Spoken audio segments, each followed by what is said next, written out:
تو آپ صلی اللہ علیہ وسلم کا فرمان ہے ما لیس منہ فہو رد، جو چیز دین میں نہیں ہے اگر ہم اس کو دین میں ڈالنے کی، داخل کرنے کی کوشش کرتے ہیں، فہو رد، تو دین اسلام اس کو رد کرتا ہے۔ جتنی بھی ہماری اختراع ہیں اس ماہ مبارک میں بالخصوص، مثلا خاص قسم کے رنگ کے کپڑے پہننا اور روڈوں پر پانی تقسیم کرنا، اور ان یوم عاشورہ میں خیرات وغیرہ، حلوہ وغیرہ یا دیگیں پکانا اور لنگر چلانا، اور ان لنگر کو ان دنوں میں خاص کرنا، اس کا کوئی دین میں ان کا وجود موجود نہیں ہے، اور یہ بدعات میں شمار ہوں گے۔ اور بدعت کے متعلق حدیث مبارکہ ہے کل بدعت ضلالہ، یہ نہیں فرمایا آپ صلی اللہ علیہ وسلم نے کہ نیک کام ہو اس کو دین میں داخل کیا جائے تو وہ اچھی بدعت ہے اور اس کا اجر اور ثواب ملے گا، اور اگر برا کوئی کام ہے اس کو داخل کیا جائے تو وہ ضلالہ ہے، گمراہی ہے۔ اس کی تقسیم نہیں کی گئی، بلکہ مطلقاً آپ صلی اللہ علیہ وسلم کا فرمان ہے کہ کوئی چیز اگر دین میں داخل کرنے کی کوشش کی گئی اور وہ دین میں نہ ہو فہو رد، پس اس کو رد کر دیا جائے گا۔ آج جن مسائل جن مسائل میں ہم الجھن کا شکار ہیں وہ صرف ہماری کم فہمی کی وجہ سے ہے، ورنہ ان کے متعلق آپ صلی اللہ علیہ وسلم کا یا اللہ کا کوئی فرمان نہیں ہے۔ تو اس ماہ محرم میں لڑائی جھگڑے سے منع کیا گیا ہے، اعمال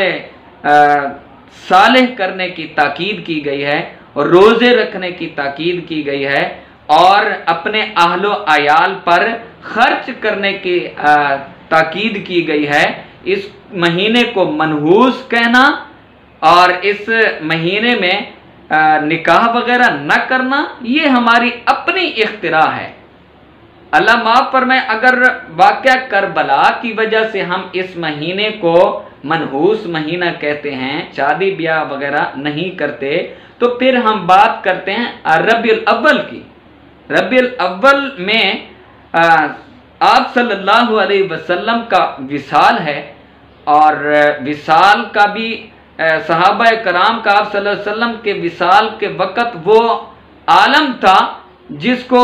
احادیث مبارکہ میں بھی ذکر کیا گیا ہے، اور تاریخ بھی اس چیز کی گواہ ہے کہ اس صدمے کی وجہ سے صحابہ کرام اتنا نڈھال تھے کہ حضرت عمر رضی اللہ تعالیٰ عنہ نے فرمایا اگر کوئی یہ کہے گا کہ آپ صلی اللہ علیہ وسلم کا وصال ہو گیا تو میں اس کا سر قلم کر دوں گا۔ بہرحال اس وقت آپ صلی اللہ علیہ وسلم کا جب وصال ہوا، صحابہ کرام بہت زیادہ غمگین تھے۔ حضرت ابوبکر صدیق رضی اللہ تعالیٰ عنہ آگے بڑھے اور لوگوں کو سنبھالا، حوصلہ دیا۔ لیکن اگر ہم بات کرتے ہیں کہ شادی بیاہ نہ کی جائے تو پھر ربیع الاول میں بھی شادی بیاہ یا خوشی وغیرہ نہ منائی جائے۔ سب سے زیادہ غموں کا مہینہ وہی بنتا ہے جس میں آپ صلی اللہ علیہ وسلم کا وصال ہوا، کیونکہ یہ کائنات بنی تو آپ صلی اللہ علیہ وسلم کے لیے، اور صحابہ کرام اور اہل بیت کو یہ مقام ملا تو آپ صلی اللہ علیہ وسلم کی وجہ سے، اور یہ ہمیں اسلام ملا تو آپ صلی اللہ علیہ وسلم، صحابہ کرام اور اہل بیت ہی کی وجہ سے ملا۔ اگر ہم نے غم منانا ہے تو سب سے غم منانے کا بہترین مہینہ ربیع الاول بنتا، لیکن اسلام میں اس کی اجازت بھی نہیں ہے، کیونکہ اللہ کا دین ایک کامل طریقے سے ہمیں ملا ہے جس میں کسی چیز کے دخول کی ضرورت نہیں ہے۔ اللہ کا فرمان ہے الیوم اکملت لکم دینکم واتممت علیکم نعمتی ورضیت لکم الاسلام دینا، یعنی ہم نے دین تمہارا مکمل کر دیا ہے۔ جب چیز کوئی مکمل ہو جاتی ہے تو اس میں مزید کسی چیز کو داخل نہیں کیا جا سکتا، اور آپ صلی اللہ علیہ وسلم کا یہ فرمان بھی ذہن میں رکھیں، کلو بدعتن ضلالہ۔ اب جتنا بھی ہم یہ کام کرتے ہیں، مثلا یوم عاشورہ میں مخصوص خیرات کرنا اور مخصوص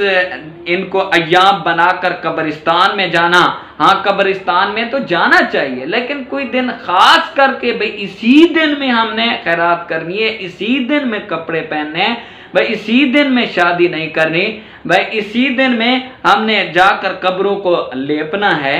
ان سب چیزوں کی اجازت تو ہے اسلام میں، لیکن ان کو اسلام میں داخل کرنا بڑا جرم۔ امید کرتا ہوں کہ آپ کو ماہ محرم کی کچھ فضیلت سمجھ آ گئی ہوگی کہ اللہ نے اس مہینے کو اپنا مہینہ کہا ہے، اور رمضان المبارک کے بعد جو افضل مہینہ ہے وہ یہی ماہ محرم ہے، لیکن یہ جو ہمارے اپنی طرف سے بنائے ہوئے مسائل ہیں ان کا کوئی شریعت سے لینا دینا نہیں ہے۔ ہم وہ کام کریں جن کا اللہ اور اللہ کے رسول صلی اللہ علیہ وسلم نے حکم دیا ہے، اور ان کاموں سے بچیں جن سے اللہ اور اللہ کے رسول صلی اللہ علیہ وسلم نے منع فرمایا ہے۔ وآخر دعوانا الحمدللہ رب العالمین۔